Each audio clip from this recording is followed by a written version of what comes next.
Quinto programa de regreso a clases desde Palacio Nacional. Les agradezco que nos acompañen a todas y a todos ustedes y seguimos recibiendo pues muchos comentarios, preguntas en nuestras redes sociales, teléfonos, plataforma, que volvemos a compartir con ustedes en la pantalla. Si están en casita o en cualquier lugar que puedan tomarle una foto para que se puedan comunicar con nosotros por esos teléfonos, ese correo electrónico, para resolver cualquier duda que tengan con respecto a Regresa a clases en Aprende en Casa 2. En términos de lo que hemos recibido, también quisiera exponer aquí muy rápidamente los números que tenemos, que son en Educatel 3,097 preguntas, ya subió la cifra. En redes sociales 23,265 y en correo electrónico 5,498.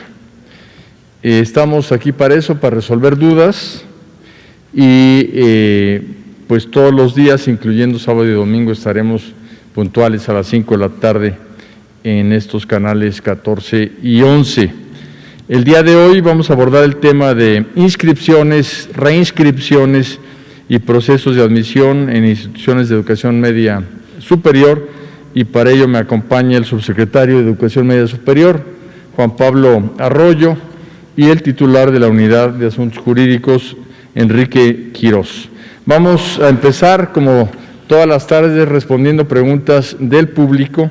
La primera es que si han considerado el impacto psicológico en los jóvenes de bachillerato que se está provocando por el distanciamiento social, y le pedimos a Juan Pablo que nos pueda comentar sobre este tema tan importante. Sí, con gusto, señor secretario. Buenas tardes a todas y a todos.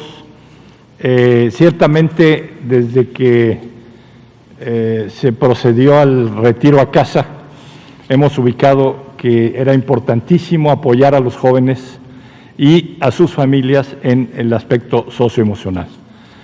Los jóvenes de 15 a 18 parece ser que no sufren, pero tienen mayor padecimiento, y por ello hemos desarrollado toda una actividad para atenderlos en casa con una plataforma que se llama Jóvenes en Casa y que tiene una serie de elementos, tiene juegos, tiene concursos, tiene seminarios en línea. Cada miércoles hay una conferencia que hemos tenido mucho éxito. Llegaron hasta 45,000 jóvenes o personas a conectarse y a escucharlo. También tenemos un espacio para que ellos se intercomuniquen entre sí para poder tener relación, pero por vía internet o por vía WhatsApp, y eso ha generado algunas actividades muy interesantes para esos fines. Una vez que reiniciemos las actividades a distancia, este programa va a seguir trabajando y vamos a agregarle además el programa de televisión para poder tener un soporte más en la atención a estos jóvenes, y les dedicamos muchas actividades para que puedan desarrollar su tiempo en casa. Muchas gracias, Juan Pablo. Yo quiero comentarles y recordarles que cuando presentamos el calendario escolar hay una semana de capacitación previa a los consejos técnicos escolares, y ahí dentro de la capacitación también vendrá un tema muy importante de todo lo que es el tratamiento socioemocional de nuestras niñas, niños y jóvenes, y una encuesta que aplicamos muy grande. Es una encuesta de más de 100,000 niñas, niños y jóvenes que participaron en Aprende en Casa.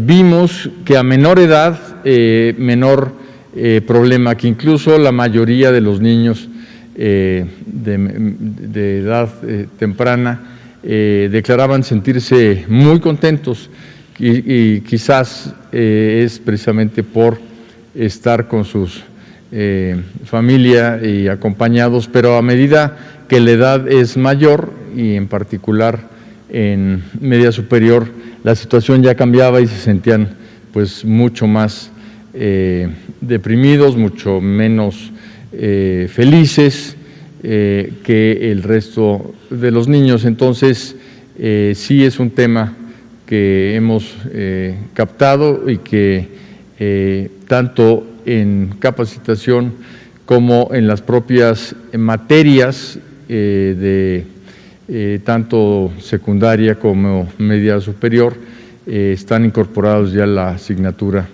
de vida y apoyo socioemocional. La segunda pregunta, tenemos si este ciclo escolar se estudiará solamente en televisión o se puede usar internet. Como nosotros hemos estado informando, el fortalecimiento de la cobertura de televisión es precisamente para poder atender a la mayoría de la población mexicana, 94%, esto quiere decir más de 9 de cada 10 niñas y niños que están en edad escolar tienen posibilidad de seguir por televisión estos cursos, pero también lo pueden hacer por internet. Y lo pueden hacer por internet no solo desde una computadora, una laptop o una herramienta digital, también por el teléfono celular, como vimos que se hizo en Aprende en Casa, en donde incluso fue la herramienta más utilizada para seguir sus clases, el teléfono celular. En la investigación que hicimos alrededor de este tema, vimos que incluso superó por mucho las expectativas que teníamos de su uso, ya que en las estadísticas aparecía que solo el 30% de las familias tenían acceso a internet para poder trabajar en casa en materia educativa, pero en la práctica nuestras mediciones nos llevaron a considerar que alrededor del 52-53% de los estudiantes en Aprende en Casa siguieron sus estudios a través de internet. La respuesta es sí, se puede ver por internet, se puede ver por televisión, y muchas escuelas nos han precisamente dicho que van a seguir las maestras y los maestros a sus alumnos vía internet. La tercera pregunta es ¿cuándo volverá a operación la preparatoria abierta en la Ciudad de México? Juan Pablo.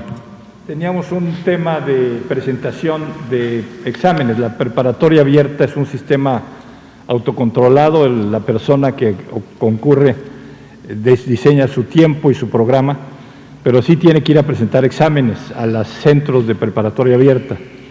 Hemos hecho gestiones con la Secretaría de Salud y hemos conseguido una autorización para hacer exámenes por cita.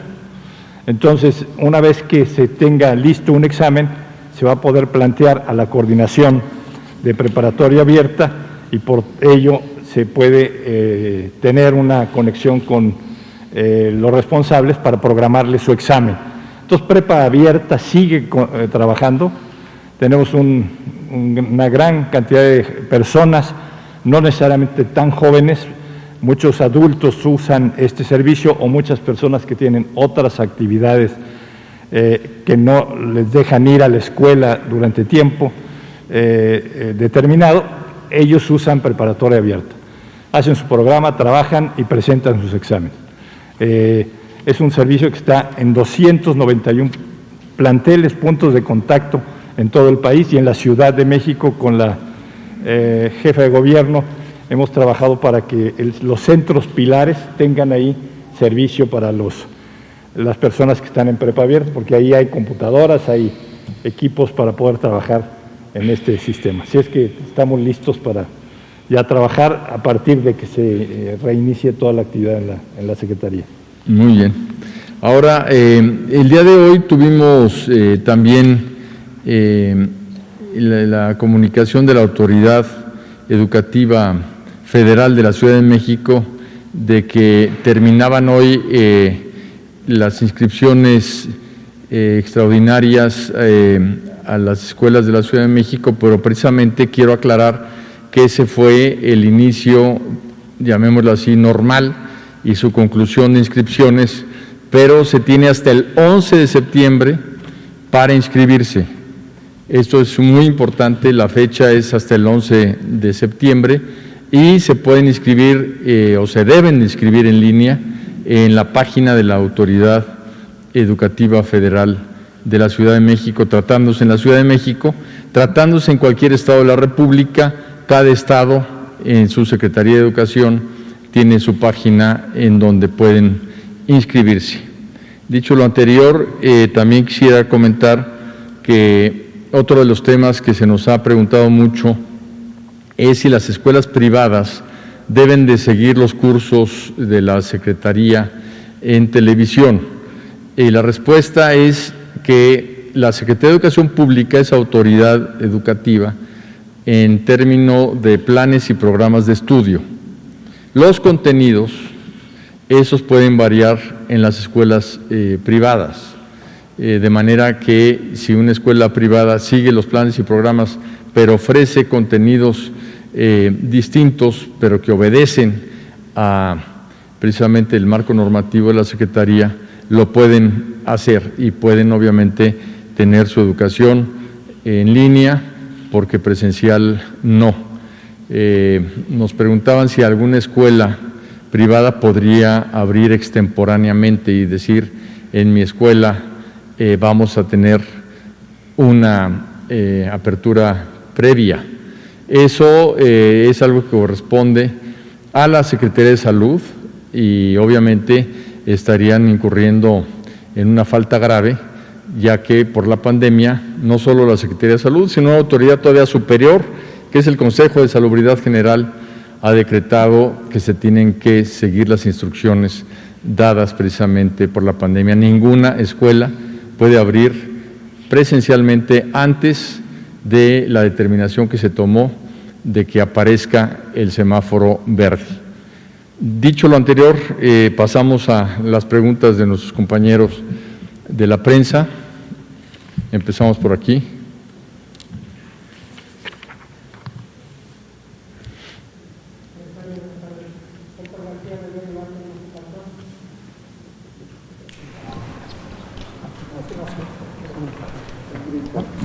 Secretario, buenas tardes. Bueno, buenas la pregunta tardes. sería, ¿es la primera ocasión que el gobierno federal y toda la sociedad mexicana nos enfrentamos a un ciclo escolar bajo estas nuevas perspectivas? Lo que le quiero preguntar, ¿cuáles son las expectativas de las autoridades educativas del país para que los estudios, el aprovechamiento académico no decaiga en todo el alumnado? Porque pues me imagino que van teniendo una medición y yo creo que sí también sería importante que la sociedad lo conociera. Gracias. Muy bien, gracias por la pregunta. En realidad, lo que estamos viviendo sin duda es algo extraordinario que ha parado al mundo entero de cabeza, a la economía mundial, a las sociedades, a la educación, y lo que forja el carácter de la gente y de una nación es precisamente cómo se comporta frente a la adversidad. Lo que hemos nosotros diseñado por instrucción del señor presidente Andrés Manuel López Obrador en la Secretaría de Educación, en primer lugar, es un principio muy claro que fue el de cuidar la salud de nuestras niñas y niños, de nuestras maestras y maestros y de las familias, sin lugar a duda, mexicanas. Esto se logró siendo el primer sector que salió de actividad, y ustedes recordarán que el 23 de marzo se decretó el receso escolar. Según se nos ha explicado por parte de la Secretaría de Salud, esto evitó un crecimiento muy alto del contagio en las primeras semanas y logró achatar la curva de contagios. Ahora, esto es muy importante porque cifras redondas, al principio de la pandemia, el sector salud en todo el país tenía alrededor de 3,000 camas para atender a enfermos graves de COVID. ¿Qué quiere decir cama? No solo la cama, sino además un grupo de médicos, enfermera, especialistas para atender a esa persona, que son alrededor de 4 o 5, más un respirador. Y el tiempo que permitió el haber sacado al sector educativo de este ciclo, al sector salud le permitió ir creciendo en capacidades. Ustedes recordarán que el señor presidente incluso personalmente habló con el presidente de China, de Estados Unidos, y hizo muchas gestiones para tener los respiradores para poder atender a los enfermos graves. Y cifras redondas también, ya más o menos estamos llegando a los 12,000 camas. Esto quiere decir que creció 4 veces la capacidad hospitalaria para el tratamiento específico del COVID. Y por todas las cifras que todos los días nos da la Secretaría de Salud, tenemos que en todas las entidades federativas hay capacidad hospitalaria para atender a cualquier enfermo. Lo que fue una tragedia en otros países como Italia y España fue precisamente que se rebasó la capacidad hospitalaria para atender a las personas. Y eso es lo que se buscó evitar a toda costa en México y hasta ahora se ha logrado. Y esa salida de actividad del sector educativo pensamos que es muy importante, ya que en cifras redondas, en el momento en que se decretó el receso escolar en todos los niveles, que incluye también a los maestros y a los trabajadores de la educación, estamos hablando que salieron alrededor de 38 millones de personas de la actividad. De la otra forma, regresar a 38 millones de un día para otro es lo que es muy delicado. Y por eso hemos dicho que no es viable, por las condiciones de la evolución de la pandemia en México, regresar a clases presenciales. En otros países que lo han hecho pensando que ya es tiempo de regresar a la escuela, han tenido rebrotes muy grandes, y la lista es muy grande de países que han tenido que abrir y cerrar las escuelas. Entonces, no había alternativa. Sabemos que las familias pues están cansadas, que tienen enojo, que tienen miedo, que tienen ya impaciencia por regresar a una vida más normal, y que la escuela también les ayude a poder ir a trabajar sin estar preocupados de que dejaron a sus hijos en su casa, pero esto no es posible, no hay alternativa, y lo que se buscó es, dentro de las alternativas que tenemos, es dar la mejor educación posible, con la mayor calidad y con la mayor cobertura. Una educación equitativa que le llegue a la mayoría de los mexicanos y que también sea de calidad. Nuestras expectativas entonces son precisamente esas, que los aprendizajes esperados se logren, y estamos haciendo todo para que eso sea así. Se diseñó un sistema para tener maestros que estén destacados por su capacidad de transmitir sus conocimientos. Vamos a tener invitados especiales en los programas para que gente de muy alto nivel académico, social, humanista, sean parte de este esfuerzo. Y en cobertura logramos este acuerdo con las televisoras y radiodifusoras para poder ampliar nuestra capacidad de llegar al mayor número posible de mexicanas y mexicanos. En materia digital, por ejemplo, en Aprende en Casa tenemos una cifra que casi llega al 1,000,000 de maestras y maestros que se capacitaron en herramientas digitales. Esto es un salto muy importante que no hubiéramos logrado quizás el resto del sexenio, porque capacitar a 1,000,000 de personas no es sencillo, y lo hicimos para todos de manera gratuita.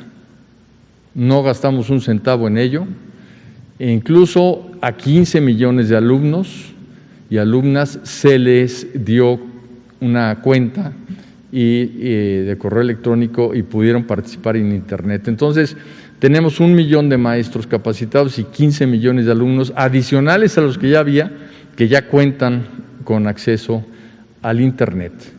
Esto, sin duda, es algo muy importante para la educación pública mexicana y la privada, porque esto lo abrimos a todos y se inscribieron el que quiso, pero es un salto adelante que nos habla de que no todos son malas noticias. Vamos a tener en este inicio del segundo ciclo, el inicio escolar 2021, también capacitación para poder seguir en esta tendencia y trayectoria, y los programas que estamos diseñando, pues están diseñando para que sean interesantes, lúdicos y que atrapen a los alumnos en el aprendizaje desde su hogar. Si tenemos éxito, lo que va a suceder terminando la pandemia es que seguramente nos van a pedir que en la educación mexicana continúe, además de la educación presencial, un reforzamiento a distancia. Esa sería la expectativa del sector educativo. A ver, por acá. Los dos, si quieres, empezamos contigo. Buenas tardes, Arturo Contreras, de Pie de Página. Una pregunta de redes sociales de los lectores. ¿Qué pasará con los maestros que están contratados por cada ciclo escolar y que se les renueva el contrato cada ciclo? Están un poco preocupados porque pues están como en vilo. ¿Y cómo será el reparto de los libros de texto? Gracias. En cuanto a las maestras y los maestros que están contratados por honorarios, se van a renovar sus contratos, de manera que no se preocupen. Buena parte de estos están en media superior y ha habido una gestión ante la Secretaría de Hacienda para que esto suceda. No sé si quieres comentar algo. Sí, tenemos profesores, como lo decía en la otra reunión que tuvimos en CONALEP, casi todos son contratados por honorarios, pero también tenemos una buena cantidad de profesores que incluso algunos presentaron concurso de ingreso, pero no habían obtenido la plaza definitiva. Tenemos ya el acuerdo con el titular de la Administración y Finanzas de la Secretaría, que vamos a darles prórroga de sus contratos para que no tengamos ese deficiente. En cuanto a los libros de texto gratuito, ya se empezaron a enviar los libros a los estados. Tenemos un avance de alrededor del 60% ya en los estados y continuaremos enviándolos para que lleguen en su totalidad. Cada estado tendrá una forma diferente de distribuirlos de acuerdo a las regiones que lo conforman, pero digamos que platicando hace 2 días con todos los secretarios de Educación de los estados de la República, lo que más se inclinaban las secretarias y los secretarios era en que llegaran a las escuelas y que avisaran a los madres y padres de familia que ya estaban los libros en las escuelas, pero que les dieran una cita escalonada para que pudieran ir a la escuela en diferentes momentos y que no hubiera conglomeraciones para recoger los libros. El próximo domingo estará aquí con nosotros el director de la CONALITEG, Antonio Mesa, para que hablemos con mucho mayor precisión sobre este tema. Gracias, Pedro. Buenas tardes, secretario, buenas tardes, subsecretario. Carlos Avaroa, del 1+1. La pregunta es para el maestro Arroyo al respecto de lo siguiente. Entonces, en las clases a nivel medio superior, igual que las clases de la educación básica, se darán también por televisión. ¿Habrá un pool de programación en todas las televisoras, todos dividido también para dar estas clases, verdad? La primera pregunta. Y la segunda, una es muy breve. ¿Cuál va a ser hasta dónde va a ser el papel presente de los profesores del nivel medio superior para auxiliar estas clases? Sí, las dos preguntas se responden con lo mismo. La atención a todos los alumnos y alumnas va a seguir en contacto personal con los docentes. El 28 de agosto vamos a tener los grupos armados de todos los reinscritos y el 14 y 18 de septiembre los de nuevo ingreso.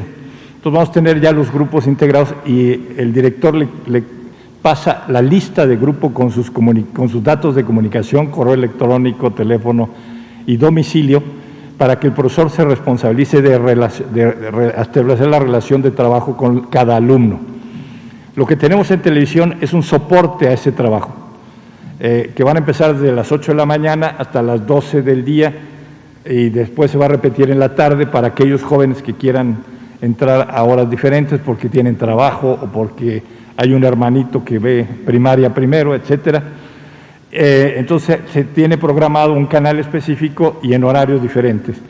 Y hay un servicio de telebachillerato comunitario que se va a abrir a todo el país para que ahí cursen incluso temas de asignaturas específicas, pero siempre en apoyo al trabajo de los docentes que tendrán relaciones directas con sus alumnos. De tal manera el profesor no deja de trabajar, tiene que establecer contacto directo, pero tiene el soporte del trabajo en casa para poder hacer esta actividad durante. Y el desempeño ha sido muy bueno en el ciclo anterior, aunque no tuvimos canal específico de medio después, tuvimos telebachillerato comunitario abierto y tuvo gran demanda, o sea, tuvo mucha demanda más allá de los propios alumnos de telebachillerato comunitario. Eso sí lo tuvimos en televisión.